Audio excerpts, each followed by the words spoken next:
Sir வணக்கம்.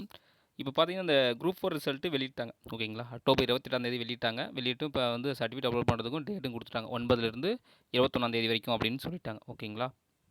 இன்னும் 3 நாள் தான் இருக்குது. இன்றைக்கி இருந்து பார்க்கும்போது. இன்றைக்கி 19, 20, 21 ஓகேங்களா? லாஸ்ட் நாள் வரைக்கும் வெயிட் பண்ணாமல் முடிஞ்ச அளவுக்கு எல்லாம் அப்லோட் பண்ணிவிடுங்க. ஓகேங்களா? 80% பேர் அப்லோட் பண்ணிட்டாங்கன்னு சொல்லிட்டு டிஎன்பிஎஸ்சி தகவல் கொடுத்துருக்காங்க. ஓகேங்களா?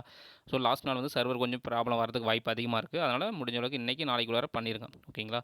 ஸோ இ-சேவை மையத்தில் எங்கேயும் பண்ணுறதில்ல.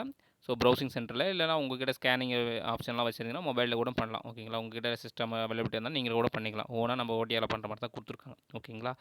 ஸோ அவங்க சொன்ன மாதிரி ரிசல்ட் அவங்க சொன்ன டேட்டில் வெளியிட்டாங்க. ஓகேங்களா? ஸோ குரூப் 4 ரிசல்ட்டு நாங்கள் அக்டோபர் வெளியிடுறோம் அப்படின்னு சொல்லியிருந்தாங்க. கண்டிப்பாக அதேமாதிரி வெளியிட்டாங்க. ஓகேங்களா? இப்போ அடுத்து என்ன சார் நடக்கும் அப்படின்னு பார்த்தீங்கன்னா, ஆன் ஸ்க்ரீன் சர்டிஃபிகேட் வெரிஃபிகேஷன் அவங்க பண்ணுவாங்க. ஓகேங்களா? ஸோ நீங்கள் அப்லோட் பண்ண டாக்குமெண்ட்லாம் நீங்கள் அப்ளை பண்ணும்போது கொடுத்த டாக்குமெண்ட்டு கரெக்டாக இருக்கா? ஓகேங்களா? ஓகே மேட்ச் ஆகுதா அப்படின்னு பார்ப்பாங்க. ஸோ மேபி எதனா எரர் இருந்துச்சுன்னா என்ன சார் பண்ண ரிஜெக்ட் பண்ணிவிடுவாங்க அப்படின்னா, இல்லை இன்னொரு வாய்ப்பு அவங்க கொடுப்பாங்க. ஓகே இந்த சர்டிஃபிகேட்லாம் நீங்கள் மிஸ் பண்ணிட்டீங்க சார் அப்படின்னு சொல்லிட்டு உங்களுக்கு கண்டிப்பாக இன்டிமேட் பண்ணுவாங்க. ஓகேங்களா?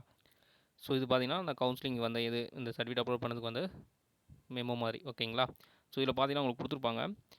அதாவது என்ன சொல்லியிருக்காங்க, சான்றிதழ் ஆவணங்கள் பதிவிடம் செய்யும் வழிமுறைகள் அப்படின்னு சொல்லிட்டு கீழே பாருங்கள், இது கொடுத்துருக்காங்க பாருங்கள். அது இதுவரை ஆதார் எண்ணை ஒரு முறை பதிவில் ஓடிஆர் இணைக்காத தேர்வர் தற்போது உங்களது ஆதார் எண்ணை ஒரு முறை பதிவில் கட்டாயம் இணைக்க வேண்டும் அப்படின்னு சொல்லுவாங்க. கண்டிப்பாக நீங்கள் ஓடிஆரில் உங்களுடைய ஆதார் எண்ணை இணைக்கணும். ஓகேங்களா? இணைச்சிருங்க. அப்படி இணைக்கல அப்படின்னா ஓகேங்களா, பதிவேற்றம் செய்ய முடியாது. உங்களுடைய சான்றிதழ் மென் நகல் அதாவது நீங்கள் ஸ்கேன் பண்ண டாக்குமெண்ட்டை அப்லோட் பண்ண முடியாது அப்படின்னு சொல்லிட்டாங்க. ஸோ அதனால் அதை பண்ணிக்கோங்க. ஓகேங்களா? மென் நகல்னால் சாஃப்ட் காப்பி வந்து அப்லோட் பண்ண முடியாது அப்படின்னு சொல்லியிருக்காங்க. இங்கே பாருங்கள், இணையவழி விண்ணப்பத்தில் தெரிவித்துள்ள உரிமைக்கோரலுக்கு ஆதரவாக தங்களது ஒரு முறை பதிவில் பதிவிடம் செய்ய வேண்டிய சான்றிதழ்கள் ஆவணங்களுக்கு பதிலாக தவறாக பதிவிடம் செய்த பதிவேற்றம் செய்யாத சான்றிதழ் ஆகியவற்றை தேர்வர்கள் குறிப்பிட்ட காலக்கெடுவிற்குள் அக்குறைகளை தங்களது ஒருமுறை பதிவின் ஓடிஆர் மூலம் சரி செய்து கொள்ளுமாறு அறிவுறுத்தப்படுகிறார்கள்.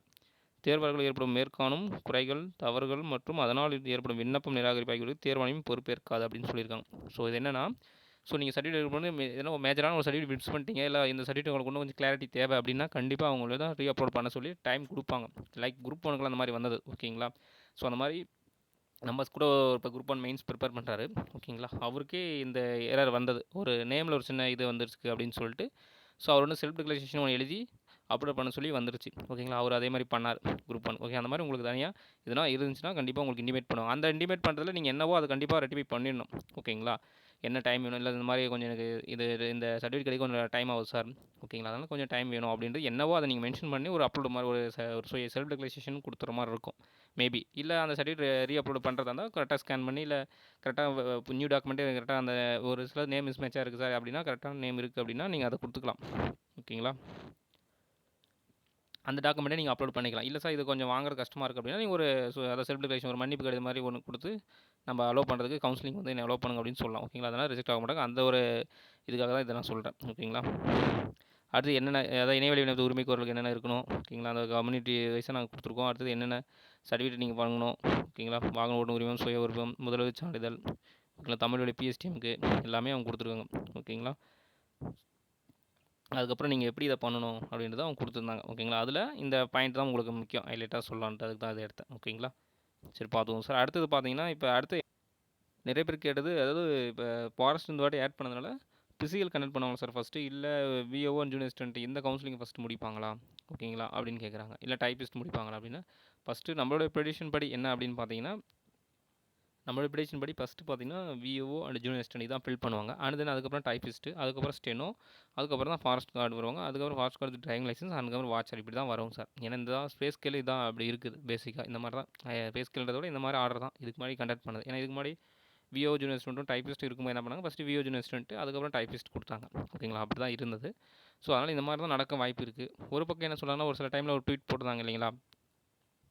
ஸோ அந்த ஃபிசிக்கல் ஸ்டாண்ட் சர்டிஃபிகேட் எந்த மாதிரி இருக்கணும், எப்படி இருக்கணும் அப்படின்னு சொல்லிட்டு நிறைய பேர் கேட்டிருந்தபோது அந்த டைம் இந்த மாதிரி ஒரு ட்வீட் போட்டிருந்தாங்க இல்லைங்களா? சான்றிதழ் சரிபார்ப்புக்கு பிறகு வனக்காவலர் பதவியில் உடற்தகுதி தேர்வு மற்றும் நடை சோதனை நடைபெறும் அப்படின்னு சொல்கிறாங்க. ஓகேங்களா? அந்த சான்றிதழ் எப்படி இருக்கும் அப்படின்னு சொல்லிட்டு இவங்க அந்த ஃபிசிக்கல் ஃபிட்னஸ் சர்டிஃபிகேட் கொடுத்துருந்தாங்க. ஓகேங்களா? இந்த மாதிரி நேமு, பேர், உயரம்லாம் இருக்கணும் அப்படின்னு சொல்லிட்டு கொடுத்துருந்தாங்க. ஓகேங்களா? சரி அது அப்போ கொடுத்துருந்தாங்க. பட் ஒருவேளை என்ன சொல்கிறாங்க, ஸோ ஒருவேளை அது ஃப்ரண்ட்டில் வைக்குவாங்களா சார் ஒருவேளை ஃபிசிக்கல் அப்படின்னு சொல்கிறாங்க. அப்போ ஒரு சில பேர் இந்த மாதிரி சொல்லியிருந்தாங்க சார், ஃபஸ்ட்டு வனக்காவலர் ஓட்டுநர் வனக்காவலர் வந்து உடற்தகுதி தேர்வு நடைசோதனை எப்போது நடைபெறும்னு சொன்னபோது அது கேட்டதுக்கு வனக்காவலர் ஓட்டுநர் வனக்காவலர் பதவிகளுக்கு உடற்தகுதி தேர்வு நடைசோதனை கணினி வழித்துறை சான்று சரிபார்ப்பு பிறகே நடைபெறும் அப்படின்னு சொல்லியிருக்காங்க.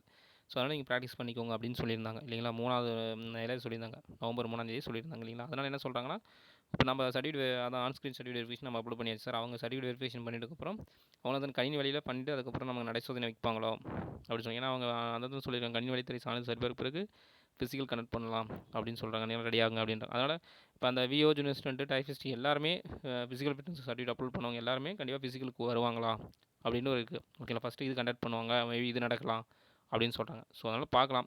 ஓகே, என்னோடய பெடிஷன் படி ஃபஸ்ட்டு அது நடக்கிறதுக்கு சான்ஸ் அதிகமாக இருக்குது. ஏன்னா இப்படி பண்ணுவாங்க, ஏன் சார் இப்படி பண்ண மாட்டாங்க அப்படின்னா இது டபுள் ஒர்க்காக இருக்கும். ஓகேங்களா, அதனால் பண்ணுறதுக்கு வாய்ப்பு ரொம்ப கம்மியாக இருக்கும். இல்லை சார் அப்படி பண்ணிவிட்டு கூட அவங்க இன்னொரு லிஸ்ட்டு கூட வெளியிடலாம். ஓகேங்களா, நம்ம எதுவும் சொல்ல முடியாது. ஸோ இது பாருங்கள், அதில் கொடுத்துருவாங்க for the candidate above who applied to post of forest guard and forest guard driving license, forest watcher and forest watcher tribal youth in the online application. Separate list eligible candidate will be announced on screen certificate verification சொல்கிறாங்க. அதாவது on screen certificates அவங்களோட separate லிஸ்ட்டாக வெளியிட்டுருவோம் அப்படின்னு சொல்லியிருந்தாங்க.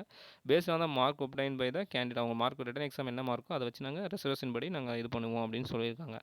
ஓகேங்களா, after on screen verification certificate verification the eligible candidate who have obtained the said post of their online application will be admitted endurance test அப்படின்னு சொல்லியிருக்காங்க. அதாவது 1:6 ரேஷியோக்கு அப்படின்னு சொல்லியிருந்தாங்க. பட் ஆனால் அது மட்டும் கொஞ்சம் மாற்றம், 1:6 ரேஷியோக்கு இவங்க அந்த இதை எடுத்திருக்காங்க. ஓகேங்களா, ஸோ இவங்க 1:3 ரேஷியோ தான் கூப்பிடுவேன் ஃபிசிக்கல் டெஸ்ட்டுக்குன்னு சொல்லியிருக்காங்க. ஆனால் இங்கே 1:6 ரேஷியோக்கு இவங்க வெளியிட்டிருக்காங்க. ஸோ அப்படின்னும் போது அதை எது மீன் பண்ணுதுன்னு தெரியல எனக்கு. ஓகேங்களா, this candidate shall undergo physical standard verification and endurance test considering walk over 25 kilometre 4 hours போகணும். அது லேடிஸ் போது 16 கிலோமீட்டர் அப்படின்னு சொல்லியிருக்காங்க. ஃபீமேலு தேர்ட் ஜெண்டர்லாம். ஓகேங்களா, அப்படின்னு சொல்லியிருக்காங்க. அதுக்கு கீழே பாருங்கள், கண்டக்டட் பை த யார் principal of chief conservator of forest. ஓகேங்களா, அவங்க தான் இதை கண்டக்ட் பண்ணுவோம் அப்படின்னு சொல்கிறாங்க. A certificate to effect must be obtained the gazetted forest officer nominated the by the principal of chief conservator of forest on the PF and protected அப்படின்னு சொல்கிறாங்க. So இந்த ஃபிசிக்கல் ஸ்டாண்டர்ட் எல்லாம் எங்கே நடக்கும்னு சொல்லியிருக்காங்க. அடுத்தது பார்த்தீங்கன்னா கண்டக்ட் ஒன்லி சென்னை தான் கண்டக்ட் பண்ணுவேன். யார் கண்டக்ட் பண்ணுவாங்கன்னா physical principal of chief conservator of forest அவர் தான் கண்டக்ட் பண்ணுவாங்க அப்படின்னு சொல்கிறாங்க. ஸோ டிஎன்பிசி இது கண்டக்ட் பண்ண போகிறதில்ல.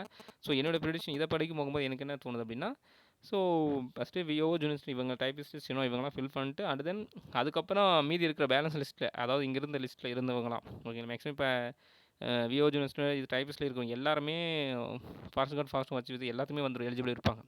ஒரு சில பேர் அது ரெண்டுத்துக்கு எலிஜிபிள் இருப்பாங்க, இதுக்கு இருக்க மாட்டாங்க. மெஜாரிட்டி என்ன பண்ணுவாங்க அப்படின்னா டாப் ஸ்கோர் இருக்கிறவங்க எல்லாருமே அவங்கள்ட்ட டைப்பிங் இல்லை அப்படின்னு வச்சுக்கோங்களேன். அவங்க டாப் ஸ்கோர் இருக்காங்கன்னு வச்சுக்கோங்க. அவங்க விஓவில் இருப்பாங்க, ஜூனியர் ஸ்டாண்டர்ட் அந்த லிஸ்ட்லேயும் இருக்கும். ஃபாரஸ்ட் கார்டு அதில் வருவாங்க, ஃபாரஸ்ட் வாட்சர்லேயும் வருவாங்க. இதில் இன்னொன்று என்ன, அந்த கார்டுக்கு டிரைவிங் லைசன்ஸ் வேறு ஒன்றா கம்பைல் பண்ணி விட்டுருக்காங்க. ஸோ அதனால் அது என்ன நடக்குதுன்னு தெரியல. எனக்கு தெரிஞ்சு ஃபர்ஸ்ட் ஆஃப் ஆல் இதை பார்க்கும்போது ஃபஸ்ட்டு அதை ஃபில் பண்ணிட்டு அண்ட் தென் மீதி பேலன்ஸ் இருக்கிற ரிமைனிங் வந்து அந்த 1:3 ரேஷியோன்ற மாதிரி. ஏன்னா 1:6ன்ற போது 1:3 மேக்ஸிமம் போயிடுவாங்க அங்கே விஓ ஜூனியர் ஸ்டாண்டுக்கு. பேலன்ஸ் இருக்கிறவங்க கண்டிப்பாக இந்த டிபார்ட்மெண்ட் கீழே வருவாங்க. கம்மி கட் ஆஃப் இருக்கவங்க தான் இதுக்கு எடுப்பாங்க இல்லைங்களா. அதனால் இவங்க சொல்கிறபடி அந்த 1:3 ரேஷியோன்னு மாதிரி மேபி அதுலேருந்து ஃபில்டர் ஆகி அந்த 1:3 ரேஷியோ மேபி இருக்கலாமா. ஏன்னா ஒரு போஸ்ட்டு 3 பேருன்றவங்க கண்டிப்பாக விஓ ஜூனியர் போகிறதுக்கு சான்ஸ் இருக்குது அந்த 6 பேரில். ஓகேங்களா, இப்போ மீதி பேலன்ஸ் 3 பேர் இதில் வருவாங்களோ அப்படின்னு தோணுது. இதை பார்க்கும்போது ஃபஸ்ட்டு அதை கண்டக்ட் பண்ணிட்டா இது ஃபில் பண்ணுவாங்களோ, இல்லை இதை ஃபஸ்ட்டு ஃபிசிக்கல் கண்டக்ட் பண்ணிட்டு அதுக்கப்புறம் கவுன்சிலிங் வைக்குவாங்களான்னு தெரியல. அந்த ட்வீட்டை பார்க்கும்போது அப்படின்னு தோணுது, இப்படின்னு தெரியுது. சரி பார்க்கலாம், வெயிட் பண்ணி பார்ப்போம். இப்போ அடுத்தது எப்போனா சார் நவம்பர் 21 இன்னொரு 3 நாள் இருக்குது.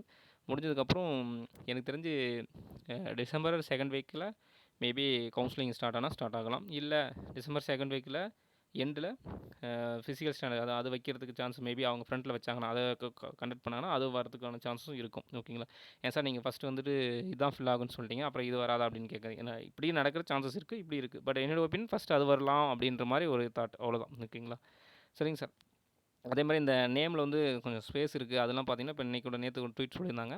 ஸோ அந்த நேமில் ஸ்பேஸ் இல்லாத இருக்கும். இப்போ ராமச்சந்திரன் அப்படின்னு இருக்குன்னு வச்சுக்கோங்க, ராமுக்கு தனியாக சந்திரன் தனியாக ஸ்பேஸ் விட்டுருந்தா. ஸோ எதில் அந்த மாதிரி பார்க்குறாங்கன்னா கண்டிப்பாக எஜுகேஷனில் 10th 12th காலேஜ். ஓகேங்களா, அண்ட் தென் நீங்கள் போட்ட அப்ளிகேஷனில் நேம் ஸ்பேஸ் இருக்கக்கூடாது. ஓகேங்களா, இது 4த்தில் கரெக்டாக இருக்கணும். இதனால் உங்களோட application 10th certificate 12th certificate UG இந்த 4த்தில் கரெக்டாக இருக்கணும். கம்யூனிட்டியாக சார் அதை அவங்க மென்ஷன் பண்ண கிடையாது, புரியுதுங்களா.